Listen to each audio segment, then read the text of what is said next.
তুই তো জীবন তলে বোম বাতিস, তাহলে তার থেকে বড় আর জঙ্গি কে হতে পারে? তাদের জন্য রক্তদান করো, ভাঙরহীন রক্তপাতহীন ভাঙর উপহার দেব। তিনি হচ্ছেন নওশাদ সিদ্দিকী। মানুষকে ভালোবাসতে জানতে হয়, আর মানুষের জন্যই আমরা এখানে করতে এসেছি, আর তাই প্রমাণ করছেন।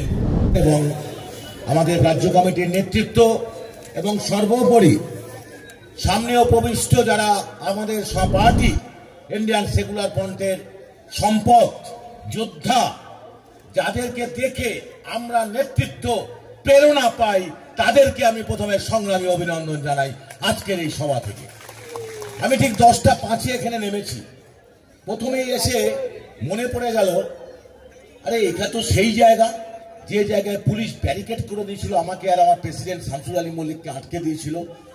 খুঁজতে খুঁজতে খুঁজতে বারবার ঘুরছি, সবাই আমাকে জিজ্ঞাসা করছে কেন। আসলে তখন আমার মনে পড়লো, রেজাউলের এই গুলিটা লেগেছিল, রেজাউলের বডিটা আনতে গেছিলাম ওর বাড়িতে এই পাশ দিয়ে। ঠিক বলছে কিনা বলুন? পুলিশ ঘিরে রেখেছিল, সেই তো জায়গা। যাই হোক, তখন মনে পড়ে গেল রেজাউলের সেই বাচ্চাটার কথা। যাই হোক, সে কথায় আসছি না। আমি ফোন করলাম, তার স্ত্রীকেও ফোন করলাম যে তুমি এসছো নাকি এখানে, একটু বাচ্চাটাকে দেখবো। তো নস্টালজিয়া তো কাজ করে। আসলে আমরা যারা রাজনীতি করি তারা সবচেয়ে বেশি বড় প্রেমিক হই, ভালোবাসি। ভালোবাসা না থাকলে দেশের জন্য প্রাণ দেওয়া যায় না, আর দেশের জন্য প্রাণ দিতে গেলে মানুষকে ভালোবাসতে জানতে হয়, আর মানুষের জন্যই আমরা এখানে করতে এসেছি। আর তাই প্রমাণ করছেন, ভারত স্বাধীনতা সংগ্রামের যুদ্ধে নেতাজি সুভাষচন্দ্র বোস ডাক দিয়েছিলেন, হে ভাইয়েরা তোমরা আমাকে রক্ত দাও, আমি তোমাদের স্বাধীনতা দেব। আর আমাদের মহামানব হিসাবে উপস্থিত হয়েছে ভাঙরের বুকে দাঁড়িয়ে, যিনি বলছে জনগণের জন্য রক্তদান করো, ভাঙরহীন রক্তপাতহীন ভাঙর উপহার দেব। তিনি হচ্ছেন নওশাদ সিদ্দিকী। তাই তুই তো জীবন তলে বোম বাতিস, তাহলে তার থেকে বড় আর জঙ্গি কে হতে পারে?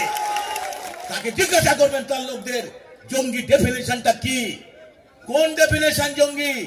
খুব বড় কষ্ট লাগে যখন দেখি এক সময়ের বাঘ ভাঙরের তার গাড়িতে ইট পড়ছে দুদিন আগে, তখন বড্ড কষ্ট লাগে।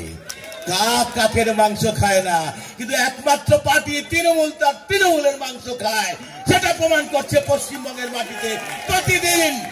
মাননীয় মুখ্যমন্ত্রী, আপনি বলুন তো 11 সালে ক্ষমতায় আসার পর যদি সবচাইতে বেশি কোন দলের কর্মী খুন হয়েছে, সে আপনি হিসাবটা বলবেন তৃণমূল।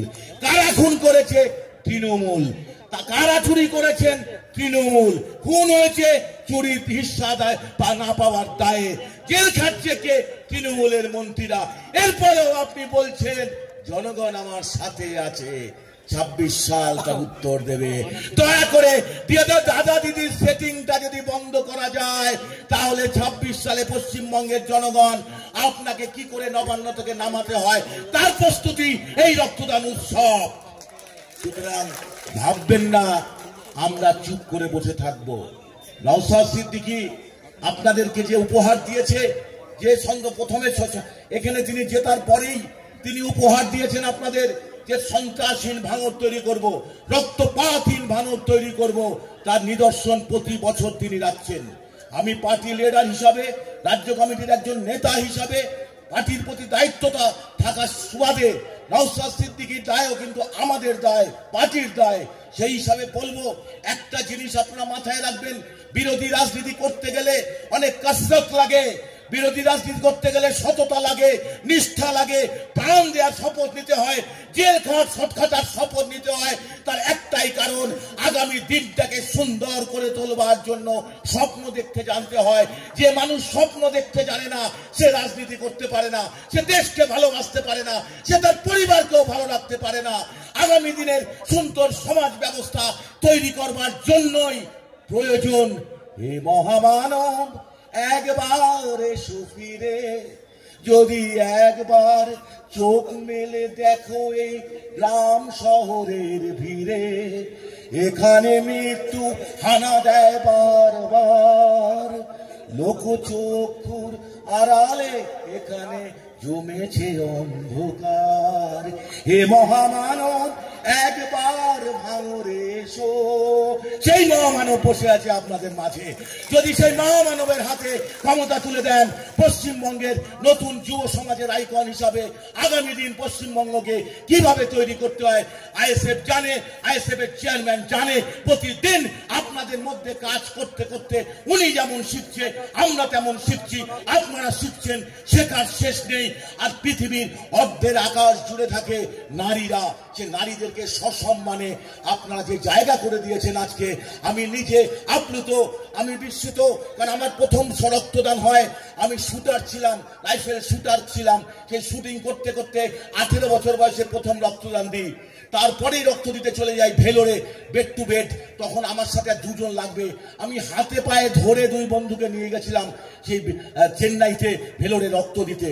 তারপর থেকে 2006 সাল অব্দি ইচ্ছা ছিল সেঞ্চুরি করার, কিন্তু গলব্লাডার স্টোন অপারেশন হলো, জন্ডিস হলো, আটকে গেলাম 48-এর দোরগোড়ায়। এখনো কেউ ডাকলে দৌড়াই। শুধু আরেকটি অনুরোধ করব, নেগেটিভ গ্রুপের রক্ত যখন পরীক্ষিত হয়ে যাবে, দয়া করে কোনো দান শিবিরে রক্ত দেবেন না। ও নেগেটিভ, বি নেগেটিভ, এ নেগেটিভ বড্ড গুরুত্বপূর্ণ রক্ত। কালকেই আমার কাছে একজন ফোন এসেছিল, আমি রাইনুরকে ফোন করলাম, ও নেগেটিভ। আমার কাছে যে ট্রাইবালদের লিস্ট আছে, একটা সময় আদিবাসীরা রক্ত দিত না, আজকে আমি সেই প্রেরণা যুগিয়ে আদিবাসীদের রক্তদান দিয়ে রেকর্ড তৈরি করে দিয়েছি উত্তর 24 পরগনায়, এবং সে আদিবাসীদের রক্তের তালিকা রেখে দিয়েছি। যখন যার দরকার নেগেটিভ রক্তগুলো পাঠাই, আর পজিটিভ রক্তগুলো রক্তদান শিবিরে দেওয়ার জন্য ব্যবস্থা করি। ঠিক আমি এখানে যারা অর্গানাইজারদের বলবো কারেন্ট চলে গেল।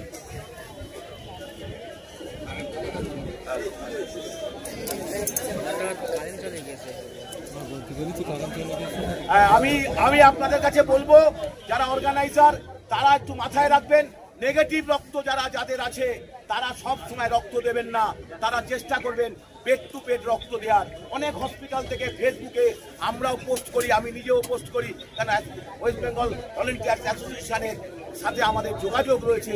সেই নিরিখে বিভিন্ন সময় মানুষ আমাদেরকে চায় নেগেটিভ রক্ত। তো এই আহ্বান রেখে আগামী দিনে সংকল্পকে দৃঢ় করবার জন্য, আইএসএফকে শক্তিশালী করার আহ্বান রেখে সবাইকে আমি সংগ্রামী অভিনন্দন জানিয়ে আমার বক্তব্য শেষ করছি। ইনকলাব জিন্দাবাদ, আইএসএফ জিন্দাবাদ, কাউসার জিন্দাবাদ।